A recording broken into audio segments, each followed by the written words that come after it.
अजमेर की बात करें तो आरपीएससी विज्ञान सीनियर टीचर भर्ती आरपीएससी ने नतीजे का ऐलान कर दिया है। विज्ञान विषय में 350 पदों के लिए भर्ती हुई और परीक्षा में केवल 296 अभ्यर्थी सफल हुए।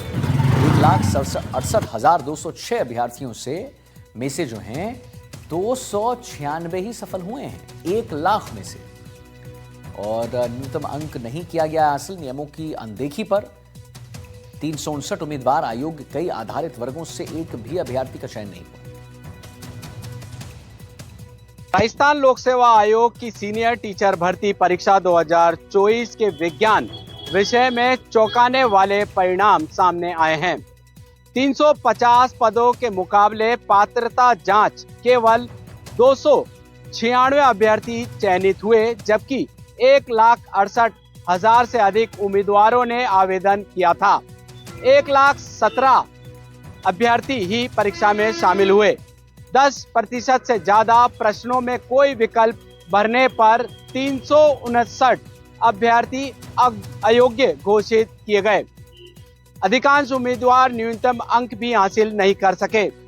कई आरक्षित वर्ग से एक भी चयन नहीं हुआ, जिससे शेष पदों पर आगे निर्णय की संभावना है। एनडीटीवी राजस्थान अजमेर से पवन अटारिया। खबर अजमेर के दयानंद बाल सदन से है, जहां रह रही बालिकाओं के साथ दुर्व्यवहार और डराने धमकाने का मामला सामने आया है। मामला सामने आने के बाद मामले की जांच कराई गई। आरोपों को पूरी तरह निराधार बताया जा रहा है। जांच टीम ने बाल सदन में रह रही बालिकाओं से अलग अलग बातचीत की, जिसमें किसी भी तरह की प्रताड़ना या दुर्व्यवहार की कोई पुष्टि नहीं हुई है। बालिकाओं ने साफ कहा कि सदन में रह रही बच्चियां बिल्कुल सही हैं, इन्हें हमें कोई दिक्कत का सामना नहीं करना पड़ता। अधिकारियों ने पूरे माहौल का सामान्य और संतोषजनक बताया है। अजमेर स्थित दयानंद बाल सदन में रह रही बालिकाओं के साथ कथित डराने धमकाने और दुर्व्यवहार के आरोपों को लेकर मचे विवाद पर अब सच्चाई सामने आ चुकी है। मैं यहाँ पे 25 साल से स्कूल में सेवाएं दे रही हूँ अपनी। मैंने आज तक ऐसा कुछ नहीं देखा है और बच्चियाँ बिल्कुल प्यार से रहती हैं, बहुत अच्छी से रहती हैं। यहाँ के जो कर्मचारी हैं वो बहुत ही अच्छा मतलब बच्चों के साथ व्यवहार रखते हैं। इतना अच्छा खाने को मिलता है जैसा हमारे घर में भी नहीं है। और मैं भी अपना घर चला रही हूँ, बाकी मेरे घर में भी ऐसा नहीं होता जैसा यहाँ रखा जाता है बच्चों को। कितनी बालिकाएं लगभग यहाँ पढ़ती है? यहाँ पे 23 बालिकाएं हैं। एक बाहर है, वहाँ चंदवरदाई नगर में रहती है। बाकी 22 बच्चे हैं यहाँ पे।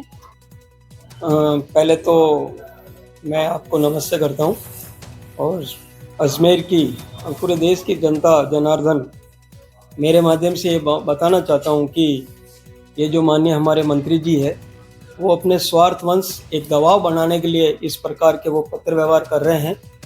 और यही नहीं, उन्होंने संस्था पे दबाव बनाने के लिए अपने 15 शर्तें भी रखी है, जिसमें ये बताया गया है कि संस्था द्वारा मेरे को एक वाहन उपलब्ध कराया जाए, जबकि वो अवैतनिक हमारे मंत्री जी हैं।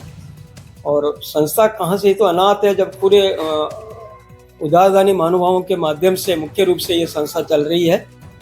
और जो उन्होंने आरोप लगाए बच्चों के बारे में, वो इससे संबंधित हमारे जो उच्च अधिकारी उन्होंने उनके पत्र के आधार पर बच्चों में यानी बालिका गृह में बच्चों से और कन्या विभाग के जो स्टाफ है उन सब से जानकारी भी प्राप्त की और उन्होंने मंत्री जी को सूचना भी दे दी लिखित में। अच्छा नेहा, यहाँ पर किसी के द्वारा आपको डराया जाता है, धमकाया जाता है? नहीं, यहाँ पे और भी अच्छा रखते हैं। किस तरह का व्यवहार है यहाँ के टीचर्स का, सभी का? बहुत अच्छा है, प्यार से रहते हैं? हाँ। कुछ लोगों का कहना है कि यहाँ पे आपको डराते हैं, धमकाते हैं। नहीं, ऐसा कुछ भी नहीं है। कितने साल से रह रहे हो आप? 5 साल से। कहाँ के हो आप? किशनगढ़ी। क्या नाम है और कौन सी क्लास में पढ़ते हो? मेरा नाम लाली, मैं कक्षा 8 में पढ़ती हूँ। कितने साल से आप यहाँ हो? मैं 7 साल से। अच्छा बेटा, आपको यहाँ पे किसी को डराया जाता है, धमकाया जाता है? नहीं, यहाँ पे सब प्यार से रखते हैं। कोई डराता है? खुल के बोलना, किसी से डरना नहीं है। कोई डराता है? नहीं।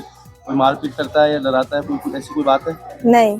मैं क्लास 7। अजमेर स्थित दयानंद बाल सदन में बालिकाओं के साथ दुर्व्यवहार और डराने धमकाने के आरोप निराधार पाए गए। उच्च अधिकारियों ने बालिकाओं से बातचीत की, जिन्होंने शिक्षकों और कर्मचारियों को परिवार जैसा बताया। प्रबंधक राजेंद्र कुमार आर्य ने कहा कि सचिव सचिन ने कार की मांग की थी, जो पूरी। और फिलहाल रुक रहे हैं एक छोटे से ब्रेक के लिए और तुरंत हाजिर हो रहे हैं। कहीं मत जाइए, देखते रहिए एनडीटीवी राजस्थान।